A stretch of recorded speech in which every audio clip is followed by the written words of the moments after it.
मूसा नबी डाक दिया कहे रब्बी अरिनी ओ रहमतेर आल्लाह एक बार एकटू आमाके देखा दाओ। आल्लाह बोलेन लन तारानी ओ मूसा बारे देखते पारबा ना। मूसा नबी बार बार बोले रब्बी अरिनी, आल्लाह बार बार बोलेन लन तारानी। मूसा नबी बोलेन आसो आमाके एकटू देखा दाओ। रबेर नाम नाओ, रबेर नाम शुनी, रबेर आवाज शुनी एत मजा एत मजा।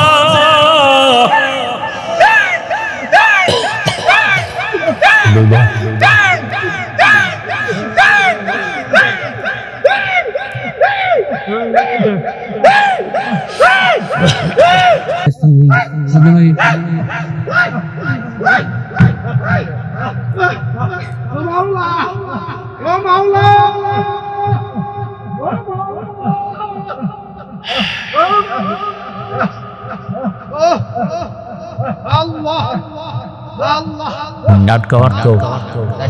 Right go, right go, right go.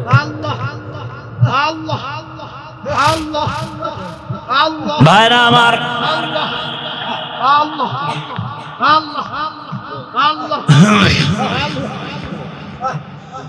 अल्लाह আসলে ভাই বাবা মারা গেছে কারো এরকম হয় না, কথা বলেন না কেন?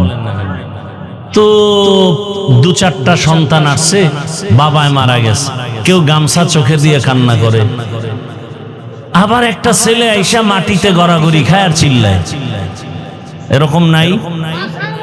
তাহলে কেউ বলবে কি ওই ছেলেটা আসলে খারাপ? না, ও বাবার মায়া এত পরিমাণ নিজের আর কন্ট্রোলে রাখতে পারে নাই। আরে আগুন তো গরম, আগুন ঠান্ডা না গরম? তো ইশক আর মোহাব্বত একটা আগুনের মতো। কিসের মতো? আগুনের মতো। আল্লাহ নিজে বলতেছেন ইন্নামাল মুমিনুনা আল্লাযীনা ইযা যুকিরাল্লাহু ওয়াজিলাত কুলুবুহুম ওয়া ইযা তুলিয়াত আলাইহিম আয়াতুহু যাদাতুহুম ঈমানা ওয়া আলা রাব্বিহিম ইয়াতাওয়াক্কালুন। আল্লাহ বলেন যারা খাঁটি ঈমানওয়ালা, এদের সামনে যখন আমার নাম বলা হবে, আল্লাহর নামের জিকির হবে, নাম উচ্চারণ হবে, তখন তাদের কলবে ঝালঝালা শুরু হয়ে যাবে, কলবের ভেতরে কম্পন। আর যখন কোরআনের তেলাওয়াত হবে তখন তাদের ঈমান এই পরিমাণ তাজা হয়ে যাবে। ঈমান যখন তাজা হয়ে যাবে, আরে একটা মানুষের চিন্তা চেতনা এমন, আমি প্রায় সময় বলি, শামসুল হক ফরিদপুরি রহমাতুল্লাহ আলাইহি বলেন দুনিয়াতে যত মানুষ দেখো সব পাগল। কেউ টাকার পাগল, কেউ ক্ষমতার পাগল, কেউ নারীর পাগল, কেউ বাড়ির পাগল, কেউ সৌন্দর্যের পাগল। আর এ দুনিয়াতে একদল মানুষ, এরা টাকার পাগল না, গাড়ির পাগল না, বাড়ির পাগল না, সৌন্দর্যের পাগল না। এই মানুষগুলো একমাত্র আমার মাওলার পাগল। যে টাকার পাগল সে 24টা ঘন্টাই ফিকির করে টাকা টাকা, ডানে বামে সামনে পেছনে টাকা। যে গাড়ির পাগল সে সব সময় ফিকির গাড়ি আর গাড়ি। যে বাড়ির পাগল সে 24টা ঘন্টায় ফিকির আর জিকির বাড়ি বাড়ি বাড়ি। আর যেই বান্দার অন্তরে আমার মালিকের আগুন, ওই বান্দা বাড়ি চায় না, গাড়ি চায় না, ওই বান্দার অন্তরে সব সময় আগুন জ্বলে। আমার মালিক, আমার মালিকের তো এখনো চিনতে পারি নাই। আজ আমি কথা বলি, কত সুন্দর কণ্ঠের আওয়াজ। এই সুন্দর কণ্ঠ কে দিলেন? তাকে তো একবারও চিনলাম না। আমারে বাড়ির মালিক, গাড়ির মালিক, সন্তানের মালিক কে বানাইছেন? বাড়ি চিনলাম, গাড়ি চিনলাম, সন্তান চিনলাম, সব চিনলাম, কিন্তু গাড়ি যে আমাকে মালিক বানাইলেন তারে তো এখনো চিনলাম না। আল্লাহ তাআলা মোহাব্বত, বান্দাকেই তো আল্লাহ মোহাব্বতের দরজা খুলে ডাকেন। ইব্রাহিম নবীর মেরাজ দিলেন আগুনের মধ্যে নিয়া। আগুন জ্বলতেছে কিন্তু ইব্রাহিম জ্বলে না, কারণ আমার মালিকের কুদরতের নজর পড়ে গেছে। ইউনুস আলাইহিস সালামের সাথে মেরাজ হয় মাছের পেটের মধ্যে নিয়া। ওই মাছের পেটে গিয়াও ইউনুস আমার আল্লাহকে ভুলেন না।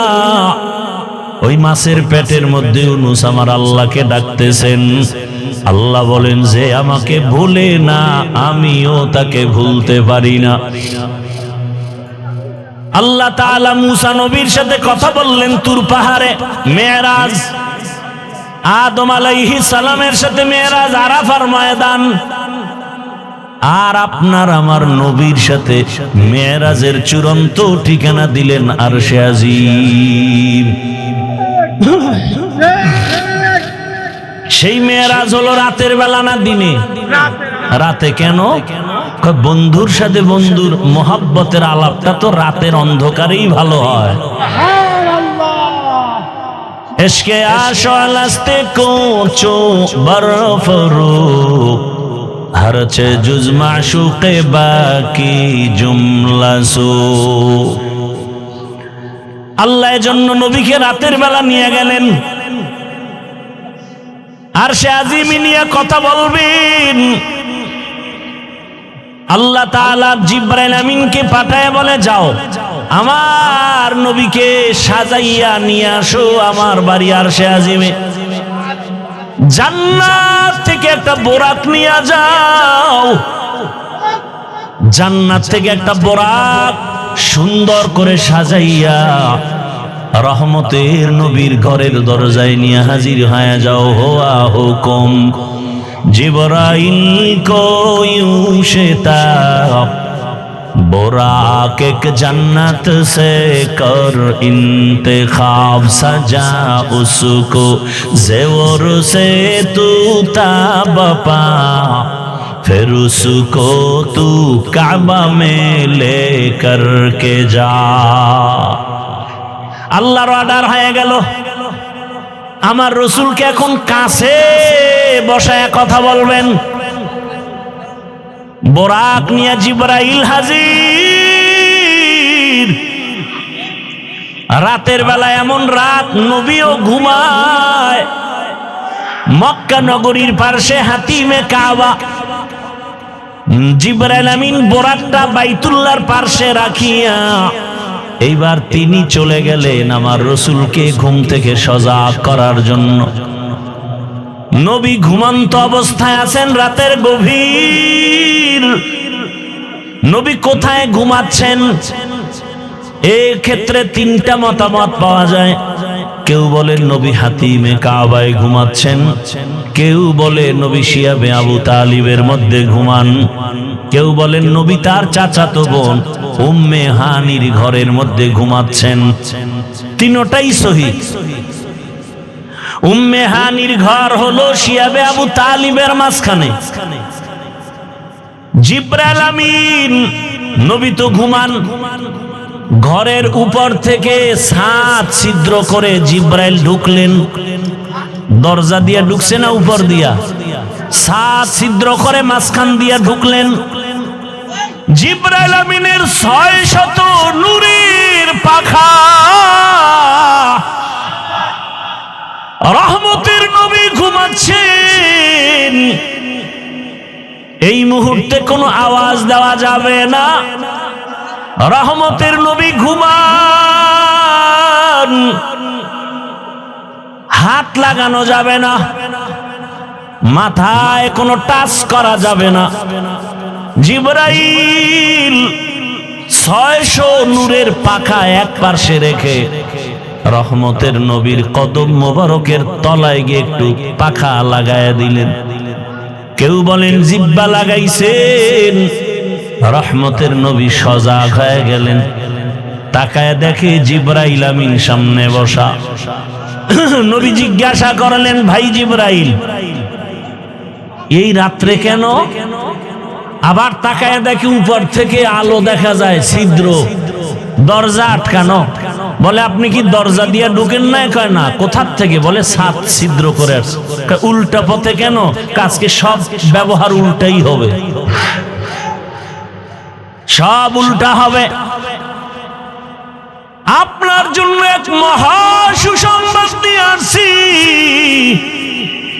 আমার আল্লাহ আপনাকে দাওয়াত দিয়েছেন, এখনই রেডি হবেন, আল্লাহর বাড়িতে যেতে হবে। কেমন মজা! এগুলো বুঝবে কে? বুঝবে কে? তেরা আয়না আলো মে রঙ্গ বু হে, তেরা আয়না আলো মে রঙ্গ বু হে, जिधर दिखता हो उधर तू ही तू है। আরে আল্লাহর মোহাব্বতের বান্দারা, সর্বাবস্থা আমার মালিকের পাওয়ার জন্য পাগল পারা হয়ে থাকেন। অন্তরের মধ্যে একটা আগুন জ্বলতে থাকে, দুনিয়ায় সব পেলাম কিন্তু আসল মালিকের যদি না পাই, আমার কোনোটাই আর জীবনে সফল হবে না। জিবরাইল আমিন বলেন, নবী রেডি হন, চলতে হবে রবের দরবারে। বোরাক রেডি। নবীকে উঠাইয়া জিবরাইল আমিন চলে গেলেন হাতিমে কাবা। বাইতুল্লাহ দেখছেন যারা, ওই চার দেয়ালের ঘরের পাশে বুক বরাবর একটা আলাদা দেওয়াল আছে, ছোট, এটা হাতিমে কাবা। পুরাটাই ছিল বাইতুল্লাহর ঘর, পুরাটাই। কিন্তু রসুলের যখন 30 বছর বয়স, ওই বাইতুল্লাহটা ভেঙ্গে নতুন করে উঠাইতে গিয়া টাকা ছিল না। হালাল ভাবে টাকা সবাই ভাগ ভাগ করে দিয়ে দেখে পুরাটা উঠানো যায় না, ওটা বাদ দিয়ে এরপরে করছে। কিন্তু ওটাও কাবা, কাবার অংশ। বাইতুল্লাহর মধ্যে 2টা দরজা ছিল। কয়টা? এখন একটা আছে আর একটা নাই। ওই বরাবর ওই পাশে আর একটা। রহমতের নবীকে হাতিমে কাবায় নিলেন। ওখানে নবী আরেকটু শুয়ে পড়লেন, আবার উঠাইয়া রহমতের নবীকে ঝমঝম কূপের কিনারায় নিয়েছেন। নবীকে চিৎভাবে শোয়াইলেন। নবীজির সিনা মুবারকটা ছিদ্র করে ফেললেন। রহমতের নবীর বুকটা চিরিয়া ভেতর থেকে কলবটাকে বের করলেন, স্বর্ণের পেয়ালার ভেতরে রাখলেন, জমজমের পানি দিয়া ধুইলেন। নবী বলেন, আমি তাকায় তাকায় দেখতেছি, ওখানে জিবরাইল দাঁড়ানো, ওখানে মিকাইল দাঁড়ানো, আমার ডানে 70,000 রহমতের ফেরেশতা দাঁড়ানো, আমার বামে 70,000 রহমতের ফেরেশতা দাঁড়ানো, সামনে রহমতের 70,000 ফেরেশতা দাঁড়ানো, পেছনে 70,000 রহমতের ফেরেশতা দাঁড়ানো।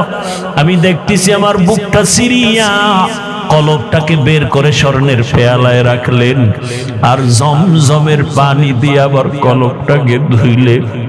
এরপরে আবার ভেতরে দিয়া আবার হালকা চাপ দিলেন, আবার ভালো হয়ে গেল। আমার সেলাই লাগলো না, রক্ত গেল না, ব্যথাও পেলাম না। জিবরাইল কয়, জমজম পানি দিয়ে এবার ওযু বানাইয়া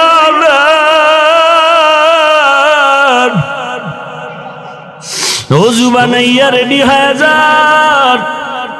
মায়ার নবী জমজমের পানি দিয়া ওযু বানাইছে। ওরে মুফাসসিরিনে কেরাম বলেন, জমজম পানি কাউসারের থেকেও দামি। সাহাবায়ে কেরাম প্রশ্ন করলেন, ইয়া রাসূলুল্লাহ, জমজমের কূপের থেকে crore crore million trillion billion পানি হাজিরা নিয়ে যায়, কিন্তু সেই থেকে আজ পর্যন্ত একটু পানি কমেও না বাড়েও না, এই পানিটার তলা কই? রহমতের নবী বলেন, জমজম কূপের তলা হলো হাউজে কাউসারের সাথে লাগানো। জমজম কূপের পানি পান করলে এতটা লাভ। মানুষের পানি পান করলে পিপাসা নিবারণ হয়, ক্ষুধা নিবারণ হয় না। জমজম পানিটা পান করলে ক্ষুধা নিবারণ হয়, পিপাসাও নিবারণ। কেউ যদি জমজমের পানি পান করে, নবী বলেন তুমি এই দোয়া পড়ে পান করো, আল্লাহুম্মা ইন্না নাসআলুকা ইলমান নাফিআ ওয়া রিজকান ওয়াসিআ ওয়া শিফাআম মিন কুল্লি দা। জমজমের পানি পান করো, রোগের ঔষধ। বান্দা তোমার শেফা আল্লাহ দান করবেন, এত পাওয়ারওয়ালা পানি। নবী বলেন ওযু করলাম, এরপরে 2 রাকাত নামাজ আদায় করলাম। মেরাজ সফর শুরু হবে, এখান থেকে একটা সবক, কেউ যদি সফরে বের হও, ওযু সহ বের হও, 2 রাকাত নামাজ পড়ে বের হও। নবী নামাজ কমপ্লিট করে দোয়া করলেন।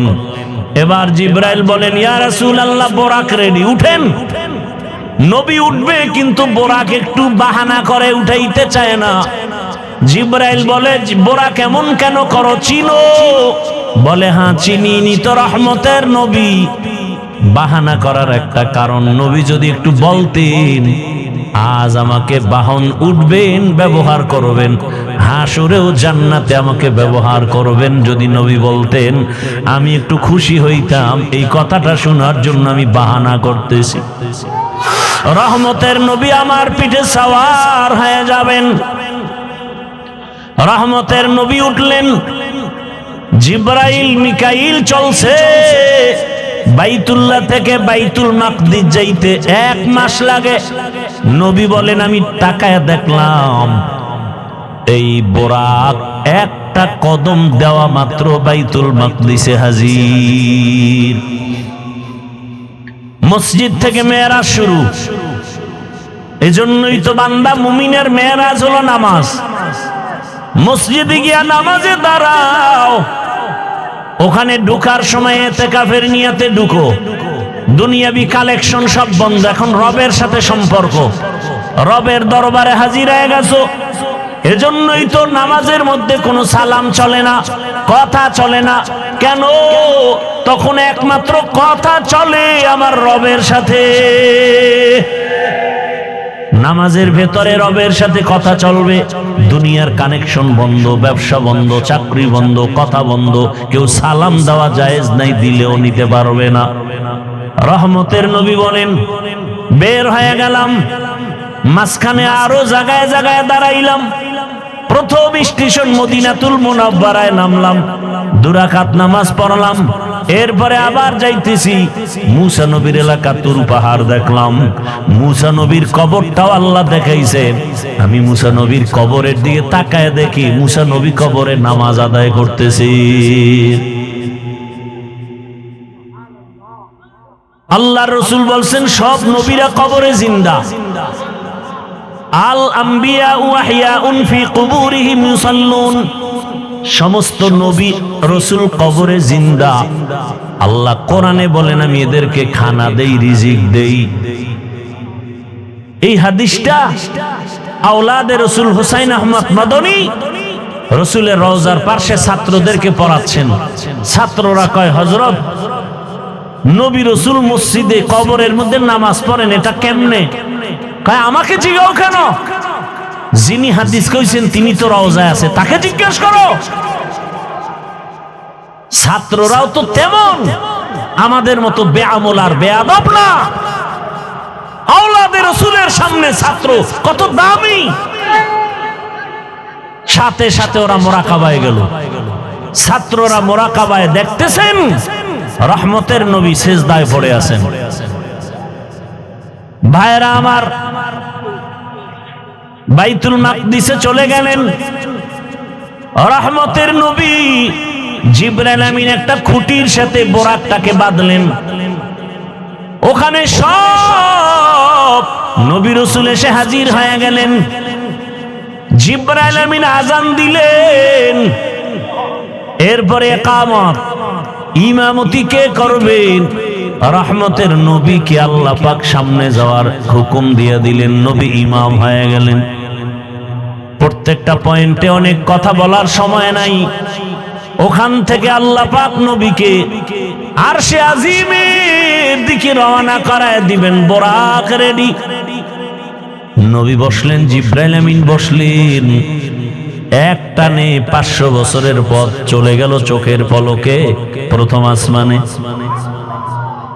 প্রথম আসমানে গিয়া দেখে, নবী বলেন আমি দেখি 2টা দরজা, জমরা দিয়া কুত পাথরের দরজা, দোনো দরজার বাহির সাইডে 2টা তালা লাগানো, নূরের তৈরি তালা। জিব্রাইল বলে, এই দারোয়ান গেট খোলো। ভেতর থেকে আওয়াজ আসতেছে, মান আনতা, কে আপনি? বলে আনা জিব্রাইল, আমি জিব্রাইল। আমাম্মাক, আপনার সাথে কে? বলে হুয়া মুহাম্মদ সাল্লাল্লাহু আলাইহি ওয়াসাল্লাম। দরজা খোলো। বলে কেন? কয় ভেতরে যাব। দারোয়ান কয় অনুমতি নিয়ে আসা হইছেনি? জিব্রাইল বলে হ্যাঁ।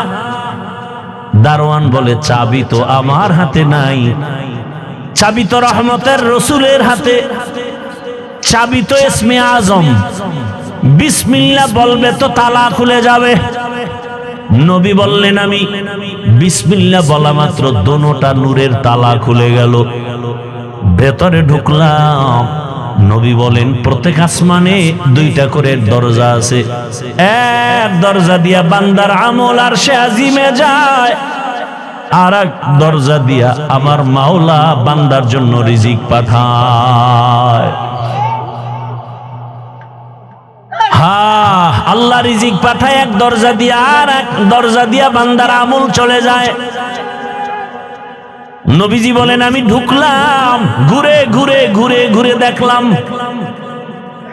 এরপরে আবার উপরে গেলাম, মহাশূন্য। এরপর 2য় আসমান, সেখানেও 2 দরজা, নূরের তালা। এখানেও জিব্রাইল অনুমতি চাইল। এভাবে করতে করতে 7ম আসমানে চলে গেলাম। 7ম আসমানে গিয়ে দেখি একটা নূরের ঘর, যাকে বলে বাইতুল মামুর। 70,000 রহমতের ফেরেশতারা তাওয়াফ করে। একবার যারা সুযোগ পাবে, কিয়ামতের আগে আর সুযোগ নাই। আমি ওখান থেকে আর উপরে গেলাম সিদরাতুল মুনতাহা। রাতের অল্প সময় একটা বড়ই গাছ, তেলের ড্রামের মতো এক একটা বড়ই, আর হাতির কানের মতো এক একটা পাতা, কালকেলাল। নবী বলেন ওখান থেকে এবার জিব্রাইল আলাদা, আল্লাহ আলাদা বোরাক পাঠাইছেন, আর আলাদা একটা বাহন পাঠাইলেন রফরফ নামের। ওখান থেকে আবার সফর শুরু। যাইতেছি যাইতেছি, কত পানি, কত আগুনের স্তর পারায়া যাইতে যাইতে যাইতে যাইতে অনেক উপরে যাইতেছি, অনেক। হঠাৎ পানির স্তর পারাইয়া অনেক উপরে গিয়া দেখি নূরের তৈরি আরশে আজিম।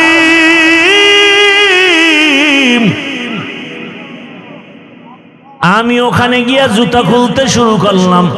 হঠাৎ করে আওয়াজ আসতেছে, রহমতের নবী জুতা পরে ঢুকেন, আপনার জুতার ধুলি নেওয়ার জন্য আরশ অপেক্ষায় আছে। রহমতের নবী ঢুকলেন। আরশে আজিম 8 জন ফেরেশতারা কাঁধে নিয়ে দাঁড়ানো। ওদের পা হলো 7 জমিনের নিচে। ওই ফেরেশতারা জানে না তাদের কাঁধে কি আছে। আরশে আজিমের উপরে হলো আমার আল্লাহর আসন, কুরসি। ওয়াসিআ কুরসিয়ুহুস সামাওয়াতি ওয়াল আরদ। রহমতের নবী ঘুরে ঘুরে দেখতেছেন আল্লাহ পাকের আসন ওই কুদরতের কুরসির চতুর্দিকে 70,000 নূরের পর্দা লাগানো। আমার নবীকে ভেতরে নিয়ে আল্লাহ কথা বলার জন্য আহ্বান করলেন। রহমতের নবীকে পর্দা একটা একটা খুলেন, আর ভেতরে নেন, নূরের পর্দা খুলেন, আর ভেতরে যান। কাছাকাছি আল্লাহ পাক আমার রহমতের রসুলকে নিয়া এরপরে কথা বলবেন। আল্লাহ তাআলা বলেন, নবী বলেন আমাকে আল্লাহর পাশে নিয়া মোহাব্বতের আলোচনা শুরু করলেন। ফাআউহা ইলা আবদিহি মা আওহা। এই ফাইজলামি করো কেন?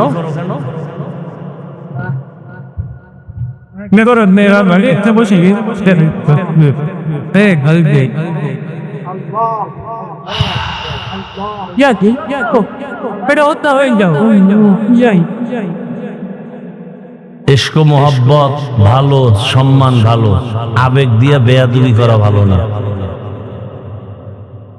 মাইক টাইনে লইয়া যাওয়া, সুমা দেওয়া, এডি বেয়াদবি, এডি ইশক না, এটা কন্ট্রোল করতে হবে।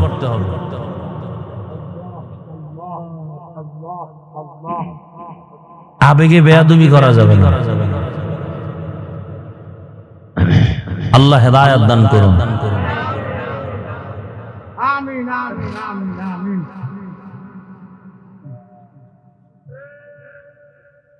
আল্লাহ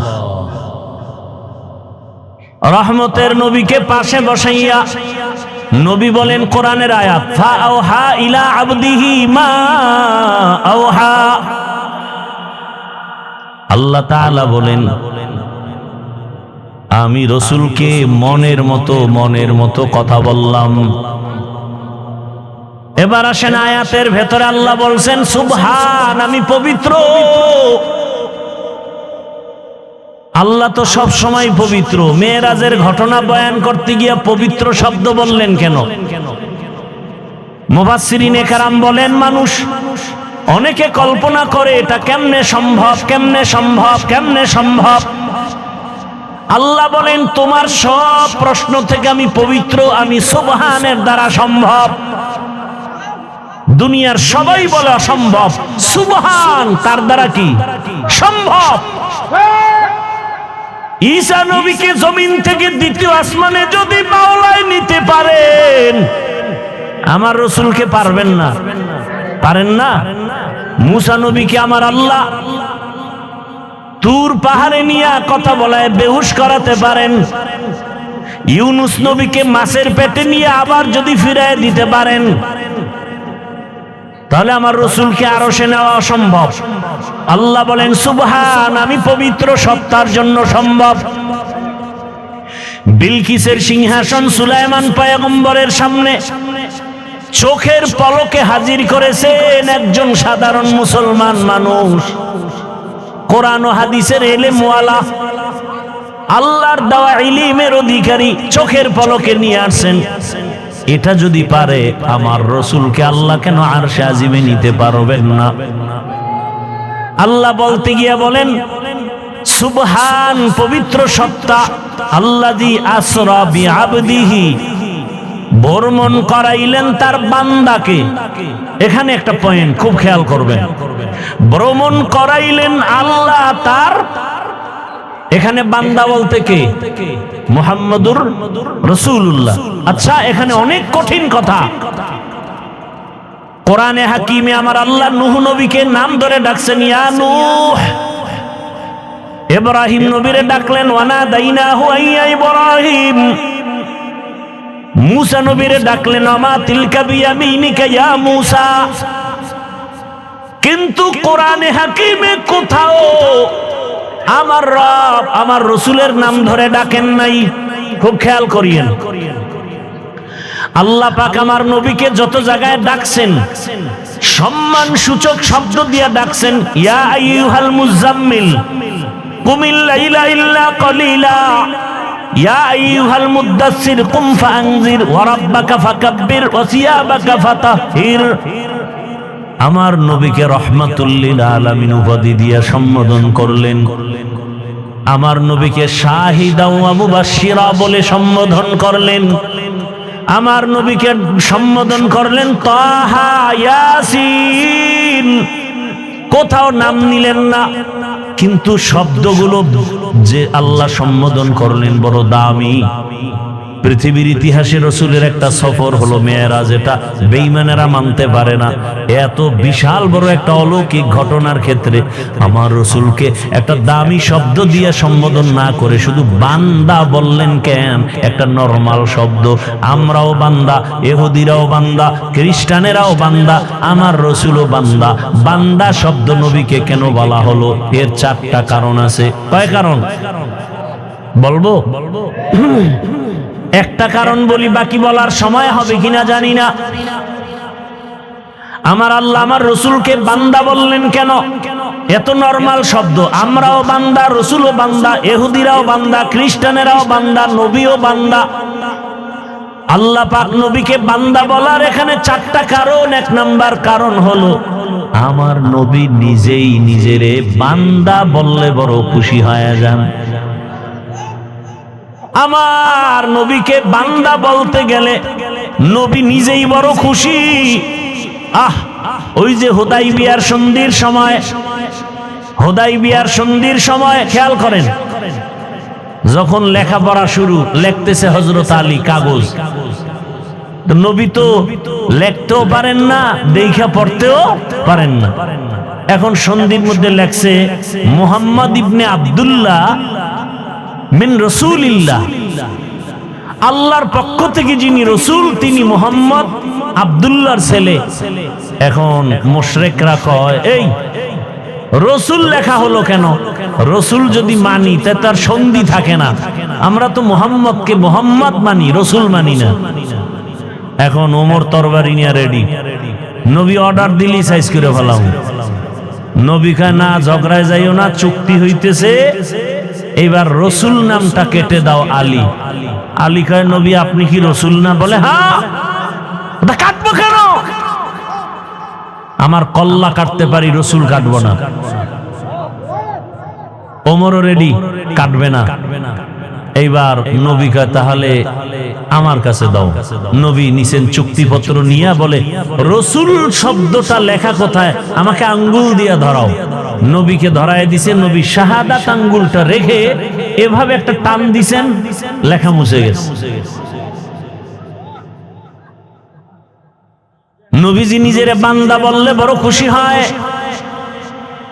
কারণ আম্মা জান আয়েশা রাদিয়াল্লাহু আনহা একদিন রহমতের নবীকে জিজ্ঞাসা করেন, ইয়া রাসূলুল্লাহ আপনি এত কষ্ট করেন, ইবাদত করেন, পা ফুলে যায়, এত পরিমাণ রসুল ইবাদতে সময় কাটান, পা ফুলে যায়।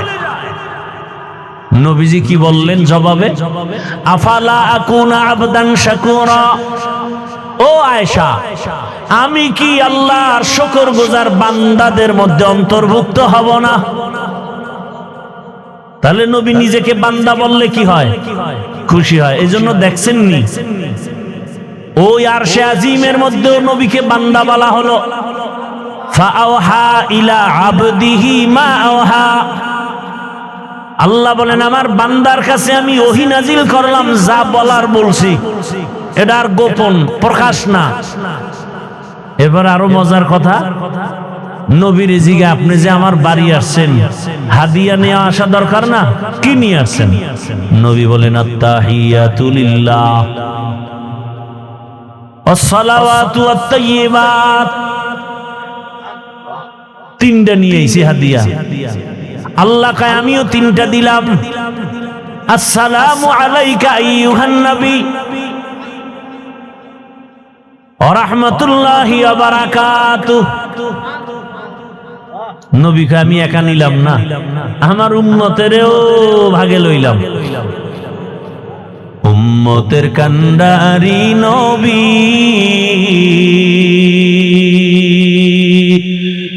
কাঁদছেন উম্মতের লাগি, এখনো কাঁদেন নবীজি শুয়ে মদিনার পানে। নবী বিনে কে তারাবে পুরসিরাত মিজানে, নবী বিনে কে তারাবে পুরসিরাত মিজানে। রহমতের নবী যখন বললেন আমার উম্মতেরও শামিল করি, আসসালামু আলাইনা কন না কেন? ওয়া আলা ইবাদিল্লাহিস সালিহিন। এইবার আল্লাহ কয় এই ফেরেশতারা শুনছুনি এখানে আমার বন্ধু কি বলছে? কয় হ্যাঁ। তোরাও সাক্ষী দে।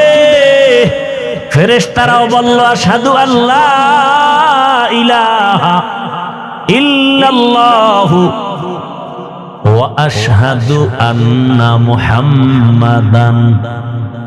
কারা কইছে এই কথা? ফেরেশতারা। খেয়াল করেন কিন্তু, আশহাদু আল্লা ইলাহা ইল্লাল্লাহু আন্না মুহাম্মাদার রাসূলুল্লাহ, মুহাম্মাদান কইয়া ফেরেশতারা থেমে গেছে। মুহাম্মাদান আবদুহু ওয়া রাসূলুহু। এখন কয় আল্লাহ কয় ফেরেশতারা থামলা কেন? কয় কি বলবো? রাসূলুহু কয় না। কি বলবা? কয় আবদুহু বলো আগে, পরে রাসূলুহু। কারণ আমার হাবিব নিজেকে বান্দা বললে খুশি হয়, এজন্য আবদুহু আগে বলো, রাসূলুহু পরে। আমার বন্ধুরটা আগে আনো, আমারটা পরে নাও। আমার বন্ধু চায় বান্দা বলি, আর আমার থেকে দেওয়া রসুল। বন্ধুরটা আগে লাগাও আবদুহু, পরে আমারটা লাগাও রাসূলু। নবীকে আল্লাহ বান্দা বলার কারণ আর একটা হলো। দ্বিতীয় কারণ, দুনিয়াতে আল্লাহ মানুষ বানাইছেন, বান্দার সাথে মালিকের সাথে একটা মোহাব্বতের মিলন মেলা আছে, একটা সূত্র আছে। কেন আল্লাহ মানুষ বানাইছেন? ইবাদতের জন্য। যারা ইবাদত করে তাদের বলে বান্দা, আব্দ। আর যার ইবাদত করে তিনি হলেন মাবুদ। আর কাজের নাম ইবাদত। দুনিয়াতে যত ইবাদত করনেওয়ালা বান্দা আছেন, এর মধ্যে শ্রেষ্ঠ ইবাদত করনেওয়ালা হলেন আমার নবী। আমার নবীর মতো ইবাদত করনেওয়ালা কেউ? কেমন ইবাদত করনেওয়ালা শোনাবো একটা ঘটনা, না ধৈর্য হারায় ফেলছেন? ও পর্দার আড়ালের আম্মা জানেরা, বোনেরা, একটু ভালো করে শুনেন। রহমতের নবী, কত মায়ার নবী। আম্মা জান আয়েশা রাদিয়াল্লাহু আনহা নবীর ঘরে, নবী একদিন এশার নামাজ পড়ে ঘরে ঢুকলেন। আম্মা জান আয়েশা রাদিয়াল্লাহু আনহা বলেন, দুনিয়ার সব মানুষের একটা সূর্য সকালবেলা পূর্বাকাশে উদিত হয়, আর আমি আয়েশার একটা স্পেশাল সূর্য আছে, এশার নামাজের পরে আবার হুজরায় উদিত হয়। আমার মায়ার নবী। আম্মা জান আয়েশা বলেন, আমি একদিন চিকন একটা সুই নিয়ে সেলাইয়ের কাজ করতেছি, হঠাৎ সুইটা পড়ে গেল। আগুন নাই, বাতি নিভে গেছে, তেল নাই। আমি সুইটা পাই না, অপেক্ষা করতেছি অন্ধকারে। হঠাৎ আমার সূর্য ঘরের মধ্যে চলে আসছে। রহমতের নবী ঘরে আসা মাত্র আমার ঘরটা আলোকিত হয়ে গেছে। আমি সুইটা দেখি খুঁটির গোড়ায় পড়ে আছে। মায়ার নবী ঘরে আইসাই বলে, ও হুমায়রা। নাম কি? আয়েশা। নাম কি? নবী মাজা কইরা মায়া কইরা ডাকছেন কি? হুমায়রা। কারণ আম্মা জান আয়েশা রাসূলের সাথে বিবাহ হয়েছে 6 বছর বয়সে, আর আম্মা জানের 9 বছর যখন বয়স রাসূলের ঘরে আসছেন। 18 বছর যখন বয়স তখন নবী চলে গেছেন। হিসাবটা বুঝে থাকলে বলেন, 6 বছরে বিবাহ হলো, 9 বছরে আম্মা জান নবীর ঘরে গেলেন, আর 18 বছর বয়সে রাসূল দুনিয়া থেকে চলে গেলেন। আম্মা জান রাসূলের ঘরে সংসার করলেন কতদিন? কয় বছর? আম্মা জান আয়েশা মাত্র 18 বছরের নারী, নবীর সোহবত পেলেন মাত্র 9 বছর। আম্মা জান বলেন, আমি এই 9 বছরে রাসূল থেকে কি পাইছি শুনো। ও পর্দার আড়ালের আম্মা জান আয়েশা রাদিয়াল্লাহু আনহা বলেন, আমি 9 বছর রাসূলের ঘরে থেকে আমি 2000-এর উপরে হাদিসের হাফেজা হয়ে গেছি। কোরআনের ভেতরে বড় তাফসীর করেনওয়ালা আম্মা জান আয়েশা। আম্মা জান বর্ণনা করেন আর বলেন, নবী আয়েশা ঘরে ডাক দিয়া বলেন, ও হুমায়রা। আমি তো খুশি। নবী মুস্কি হাইসা কয়, আজকের রাতের জন্য আমাকে একটু ছুটি দিবেননি? আমি আয়েশা পেরেশান হয়ে গেলাম, নবী আমার কাছে ছুটি চায়। তো ভাবছি বোধহয় কোনো বিবির ঘরে যাবেন, আমি মুস্কি হাসলাম, ইয়া রাসূলুল্লাহ আপনি কোথাও যাবেন আর আমি না বলবো, এটা কেমনে হয়? কারণ আমার আব্বা আবু বকর আপনাকে জোর করে আমাকে দেন নাই। আপনার ঘরে আমি আয়েশা আসার পেছনে আমার আল্লাহর ইশারা। ইয়া রাসূলুল্লাহ আপনাকে সময় দিব না মানে? আম্মা জান আয়েশা বলেন, আমি ভাবতেছি নবী বোধহয় কোথাও যাবেন, কিন্তু না, আমি শুইয়া পড়লাম। আগের অভ্যাস অনুযায়ী রহমতের নবীকে দেখি চুপচাপ, কোথাও যান না, কি যেন ভাবতেছেন একা একা। আমি শুইয়া ঘুমানের বাহানায় চুপ করে আছি, দেখি মায়ার নবী কি করেন। আম্মা জান আয়েশা বলেন, আমি দেখি রহমতের নবী মালিকের মোহাব্বতের নামাজে দাঁড়ায় গেলেন। মায়ার নবী নামাজে দাঁড়ায় গেলেন, নামাজ শুরু করে সূরা ফাতিহা পড়তেছেন। আমি আয়েশা রাসূলের আওয়াজগুলো কানে শুনতেছি। রহমতের নবীর তেলাওয়াতে এত মজা, আমার ঘুম ভেঙ্গে আমি তাকায় আছি, রহমতের নবী তেলাওয়াত করে নামাজে। কিন্তু আমি আবার ভয় পেয়ে গেলাম। আমি জীবনে যতবার দেখছি রাসূল নামাজ আদায় করে, কিন্তু আজকে দেখি ভিন্ন। রহমতের নবী নামাজে অঝোর ধারায় কান্না করতেছেন, কান্না কান্না, দাড়ি ভিজে ভিজে চোখের পানি পড়ে। নবী তেলাওয়াত করে আর কাঁদেন। কোরআনে হাকিমের বড় সূরা সূরা বাকারা তেলাওয়াত শুরু করলেন। মনে করলাম অর্ধেক গিয়া রুকুতে যাবেন, কিন্তু দেখি না, নবী কাঁদেন আর তেলাওয়াত করেন। করতে করতে পুরা সূরা বাকারা, এত বিশাল সূরাটা শেষ করে ফেললেন। ভাবলাম এবার নবী রুকুতে যাবেন, দেখি না, পরের সূরাটাও শুরু করলেন। নবী তেলাওয়াত করতেছেন আর কান্না করতেছেন। এর পরের সূরাটাও তেলাওয়াত করলেন। অঝোর ধারায় রাসূলের কান্না। আমি আয়েশা ভয় পেয়ে গেলাম, মনে হয় রহমতের নবী জীবনের শেষ নামাজ বুঝি আদায় করতেছে। এত কান্না। রহমতের নবী মাত্র প্রথম রাকাতে এতগুলো সূরা পড়িয়া দীর্ঘ সময়, রাত অনেক পার হয়ে গেল, নবী সবে মাত্র রুকুর মধ্যে গেলেন। ভাবলাম নবী রুকু তাড়াতাড়ি করবেন। নবীকে জীবনে আমি এত দেরি করতে দেখি না, এত দেরিতে রুকুতে গেলেন আর দেরি করলেন। ভাবলাম মনে হয় নবী উঠবেন না। অনেক সময় পার হয়ে গেল, কান্না তো বন্ধ নাই। এক পর্যায়ে রাসূল দাঁড়ায় গেলেন, রুকু থেকে দাঁড়াইয়া কান্না অবস্থায় আবার সিজদায় চলে গেলেন। মাত্র প্রথম রাকাতের প্রথম সিজদায় গিয়া নবী এত মায়ার কান্না শুরু করলেন। নবী মাথা উঠান না। আমি ভয় পেয়ে গেলাম, নবীর জীবনের শেষ নামাজ নাকি। আমারও ভয়।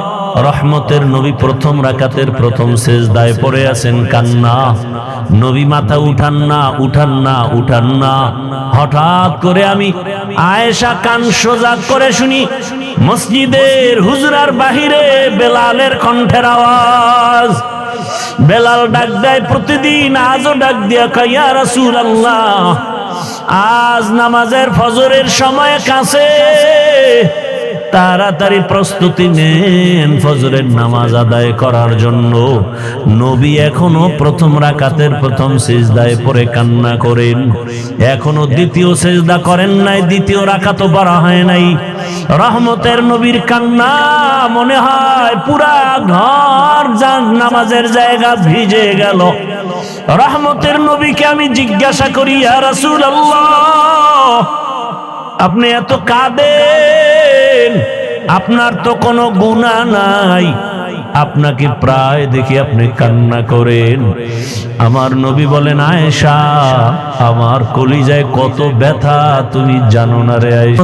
নবী বললেন, ইয়া রাসূলুল্লাহ আপনার জীবনে তো বহু কষ্টের কথা শুনছি, এমন কোন কষ্ট আছে নাকি যে বারবার আপনার দিলের মধ্যে আঘাত করে? মায়ার নবী কান্না করে কয়, আয়েশা, জীবনের কষ্টের কথা শেষ করা যাবে না রে আয়েশা।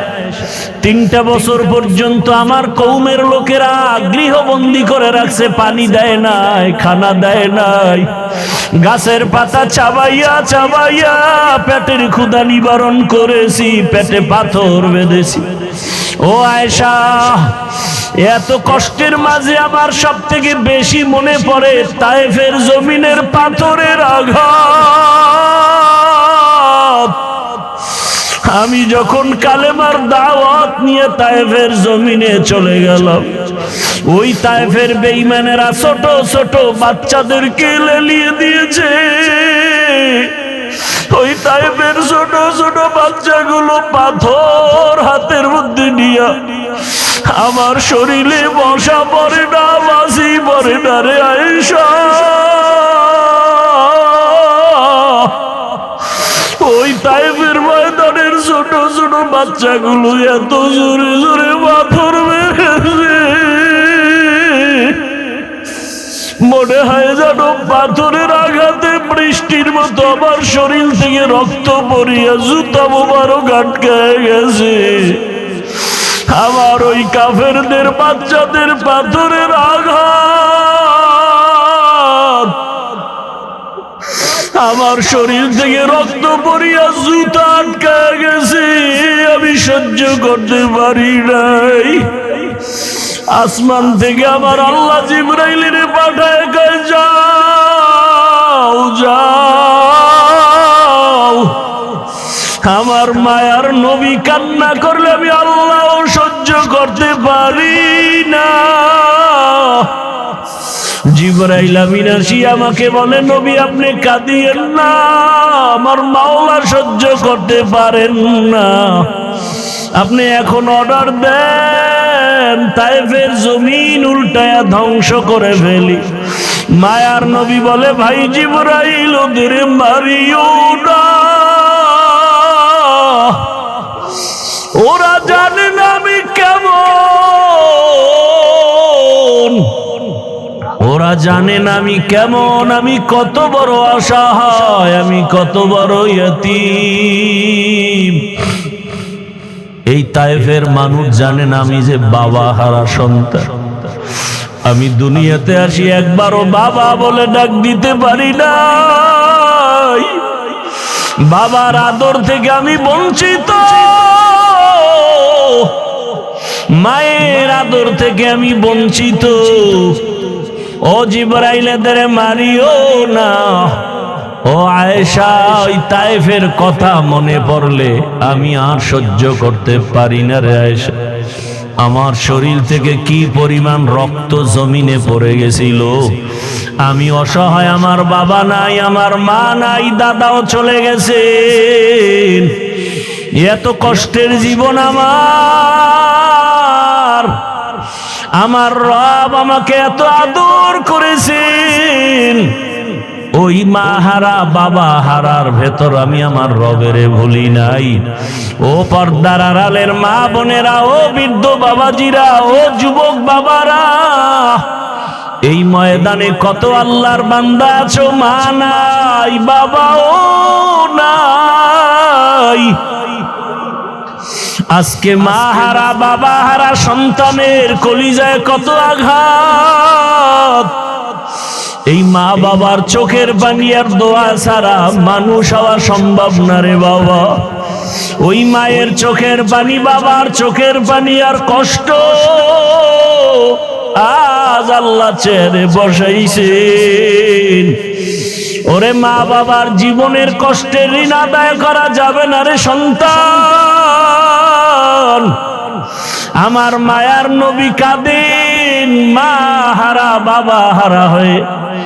ও এতিম সন্তানেরা, ওই মা বাবার চেহারাটাও কি মনে পড়ে না? কবরের মধ্যে রেখে কেমনে আরামে ঘুমাও। তোমার আমার মা জীবনে কত কষ্ট করেছে, একটু চোখ বন্ধ করে খেয়াল করো বাবারা।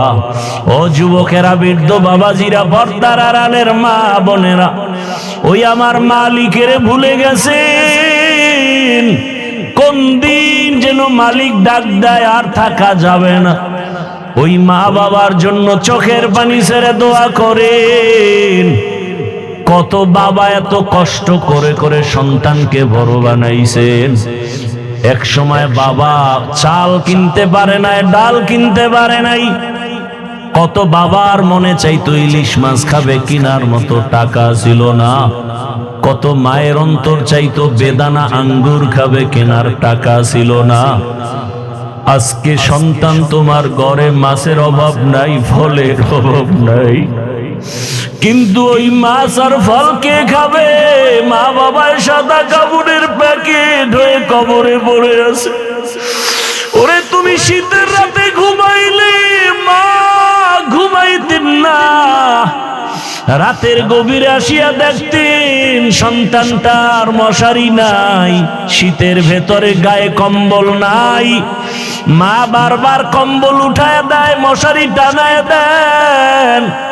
আজকে ওই মা বাবাকে ঠান্ডা মাটির মধ্যে রেখে যারা আরামে ঘুমাও, ওই মায়ের চেহারাটাও কি মনে পড়ে না? বাবার কথা কি মনে পড়ে না?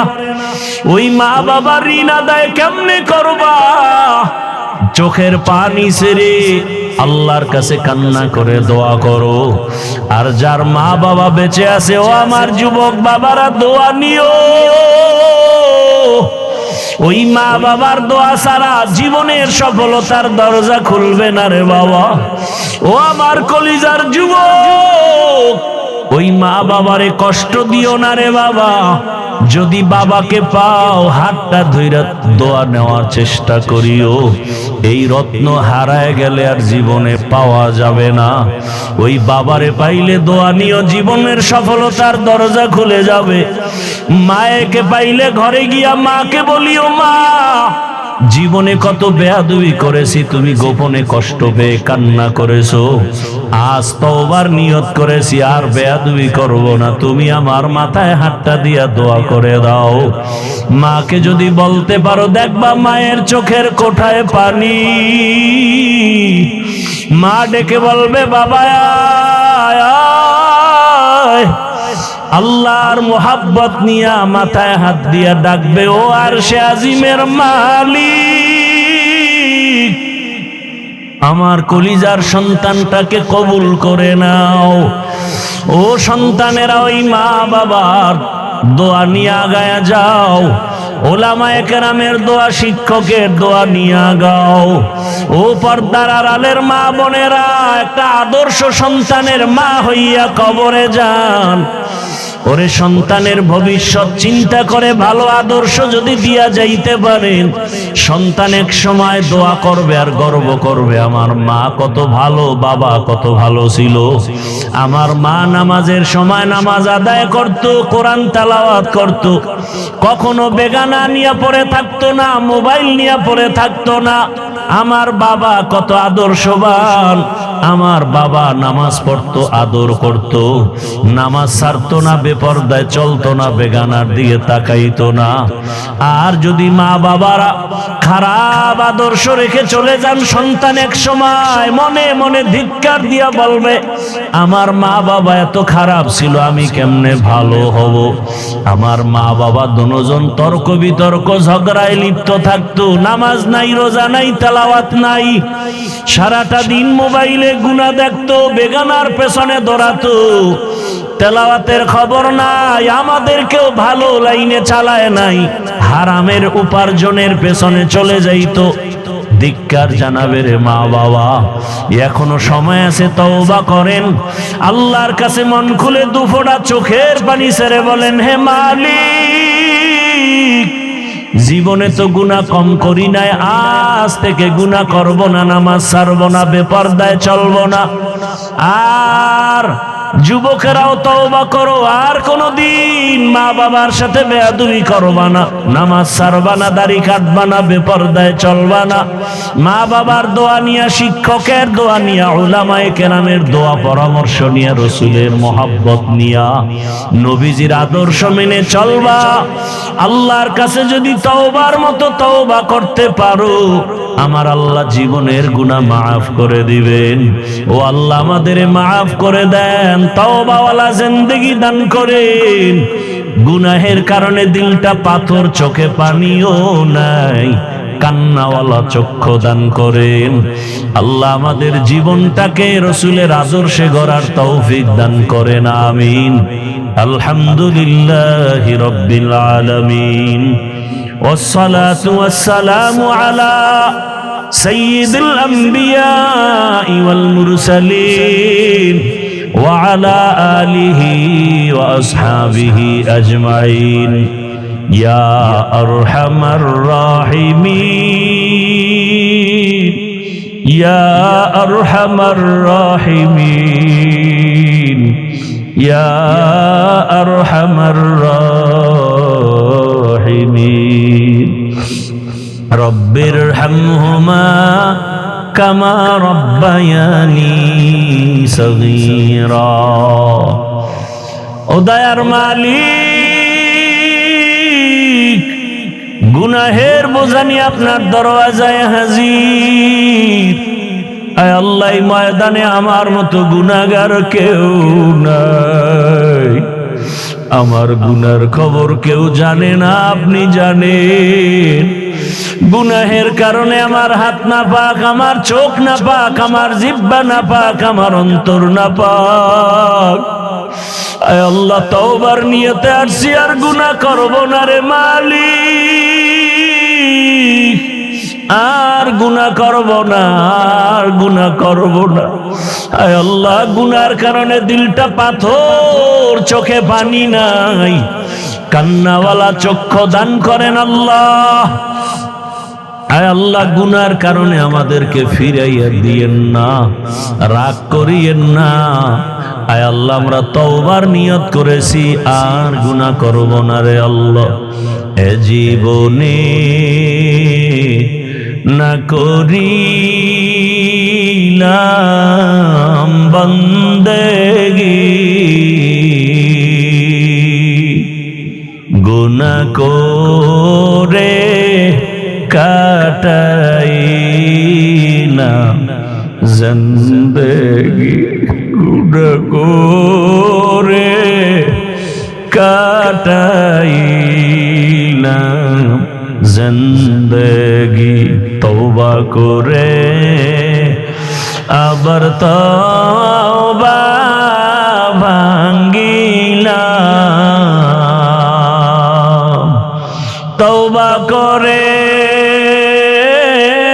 আবার তওবা ভাঙ্গিলাম। অবশেষে খাঁটি তওবা করিলাম, অবশেষে খাঁটি তওবা করিলাম। সকলেরই দরজা হইতে ফিরিয়া আপনারও দরজায় রইলাম পড়িয়া।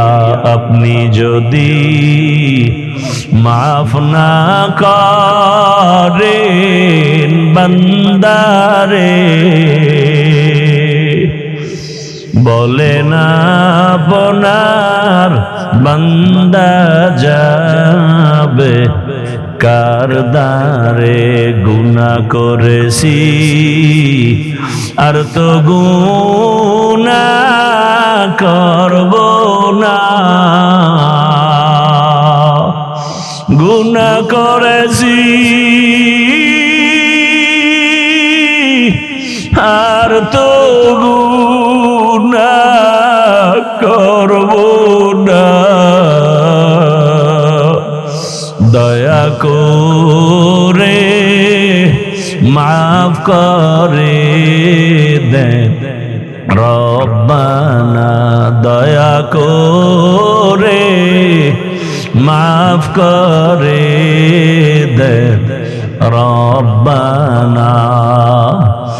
আয় আল্লাহ আমরা গুনার বোঝা নিয়ে আসছি, খালি ফিরাইয়া দিয়েন না রে আল্লাহ। জীবনের গুনাহ মাফ করে হেদায়েতের নূর সিনায় দান করেন আল্লাহ। আয় আল্লাহ সারা দুনিয়াবাসীকে মাফ করে দেন, প্রবাসীদেরকে হেফাজত করেন, বাংলাদেশ ইসলামের জন্য কবুল করে নেন। আয় আল্লাহ উলামা তোলাবা উলামা মাশায়েখদের এখন এক বানায়া দেন। আয় আল্লাহ বাতিলের মোকাবেলায় বিজয় দান করেন, বাতিলের নেফাকি জাহির করে মুমিনের ঈমান আমল হেফাজতের ব্যবস্থা করে দেন। আয় আল্লাহ বাতিলকে বাতিলের দ্বারা দমন করে দেন আল্লাহ, বাতিলকে বাতিলের দ্বারা দমন করে দেন আল্লাহ। আহলে হকের বিজয় দান করেন আল্লাহ। আপনি ছাড়া আমাদের কেউ নাই। আয় আল্লাহ ঈমান আমলের শক্তি বাড়ায়া দেন, বাতিলের মোকাবেলায় বিজয় দান করেন আল্লাহ। মাদ্রাসা মসজিদ কবুল করে নেন, দান সদকা কবুল করে নেন, ব্যবসা চাকরি যারা করে হালাল ভাবে বরকত বাড়ায়া দেন, হারাম থেকে হেফাজত করেন, রিয়া হাসাদ কিবির দূর করে ইখলাস দান করেন, সুন্নাতওয়ালা জীবন দান করেন, নবীজির রওজা বাইতুল্লাহ জিয়ারতের জন্য তৌফিক দান করেন। আয় আল্লাহ হায়াতে বরকত বাড়ায়া দেন। আয় আল্লাহ আমাদের মা বাবা মুরব্বীরা যারা দুনিয়ায় নাই, জানি না এ ময়দানে কারা ইয়াতীম, মোনাজাতের পরে অনেকে বাসায় যাবে, বাবা মা বলে ডাকবে, দরজা খুলবে। আর এক দল এতিমরা আছে, এরা জীবনে আর মা বলে ডাক দিতে পারবে না, বাবা বলে ডাক দিতে পারবে না। আয় আল্লাহ এতিমদের দিকে তাকাইয়াও কি মায়া হবে না রে আল্লাহ? মেহেরবানি করে সবার কবর জান্নাত বানায়া দেন আল্লাহ। যারা বেঁচে আছেন হায়াত বাড়ায়া দেন, অসুস্থ যারা সুস্থ করে দেন। আয় আল্লাহ আমাদের মা বাবা মুরব্বীরা যারা বেঁচে আছেন দীর্ঘ নেক হায়াত দান করে।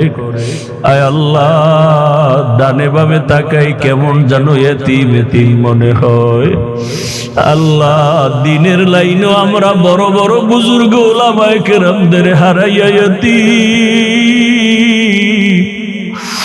দুনিয়ার লাইনেও আমরা এক এক করে সবাইকে হারায় ফেলতেছি। আমার মামা চলে গেলেন, দাদা দাদি নানা নানিরা চলে গেলেন, আমার চাচি চলে গেলেন। একদিন খবর হবে আমিও নাই, একদিন খবর হবে আমার বড় চাচা দোয়া চেয়েছেন, বিছানা থেকে উঠতে পারেন না রে আল্লাহ। কোন দিন খবর হবে দুনিয়ায় নাই। এভাবে এক এক করে সবাই আমরা এতিম হয়ে যাব। হায় আল্লাহ মা বাবাকে হারায় গেলে কি আমাদের একটু সান্ত্বনা দিবেন?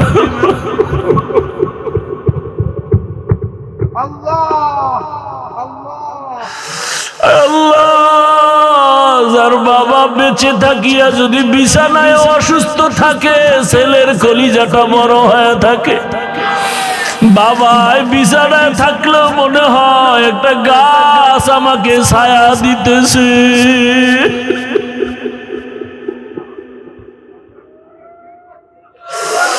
আর যার বাবা নাই মা নাই, ডানে বামে তাকায় দেখে বাড়ি গাড়ি টাকা পয়সা সন্তান পরিবার, কিন্তু হঠাৎ কলিজা আঘাত, আমার বাবাই কই, আমার মা কই।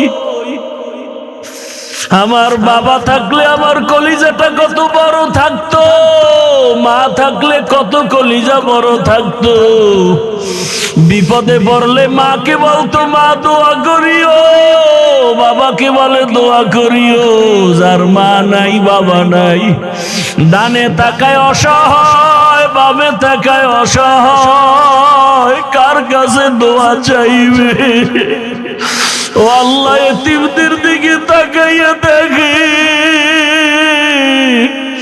এই ময়দানে কি আপনার মোহাব্বতের কান্নাওয়ালা কেউ নাই? ওরে যার চোখে পানি তার কাছে দোয়া চাও রে, ও আল্লাহর গোলামেরা দোয়া চাও।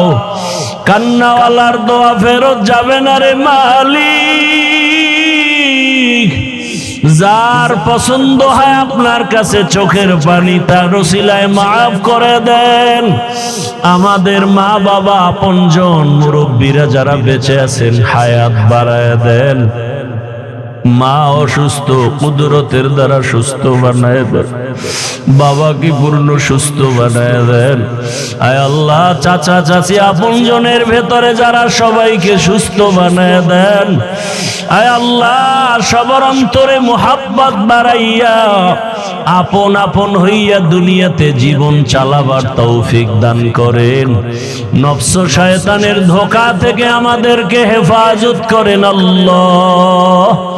আয় আল্লাহ, একে অপরের আপন হইয়া সহযোগী হইয়া দুনিয়ায় জীবন যাপনের তৌফিক দান করেন। ইজ্জতের জীবন দান করেন। দিলের নেক আশা পুরায়া দেন। সারা দুনিয়ায় খেদমতের জন্য ইজ্জতের সাথে কবুল করে নেন। আয় আল্লাহ, দিনের মারকাজগুলো কবুল করে নেন। আয় আল্লাহ, ইখলাসওয়ালা তাকওয়াওয়ালা জীবন দান করেন। নবীজির মোহাব্বতে আমাদের দিলের নেক আশা পূরণ করে দেন। আয় আল্লাহ, দোয়া মোনাজাত কবুল করে নেন। আয় আল্লাহ, সবাইকে দিনের খাদেম হিসেবে কবুল করে নেন। জাহেরি বাতিনি দুশ্মনের মোকাবেলায় বিজয় দান করেন। আওয়াজে কথায় রুহানিয়াতে স্পষ্টতর বাড়ায় দেন। আয় আল্লাহ, বরকতি রিজিক দান করেন। ঋণ আদায়ের ব্যবস্থা করে দেন আল্লাহ। নবীজির মোহাব্বতে আমাদের দোয়া কবুল করে নেন। হাসবুনাল্লাহু ওয়া নি'মাল ওয়াকিল, নি'মাল মাওলা ওয়া নি'মান নাসির। ওয়াসাল্লাল্লাহু তাআলা আলা খাইরি খালকিহি মুহাম্মাদিন ওয়া আলা আলিহি ওয়া আসহাবিহি আজমাইন। আমিন আমিন আমিন বিরহমাতিকা ইয়া আরহামার রাহিমিন। আসসালামু আলাইকুম ওয়া রাহমাতুল্লাহ।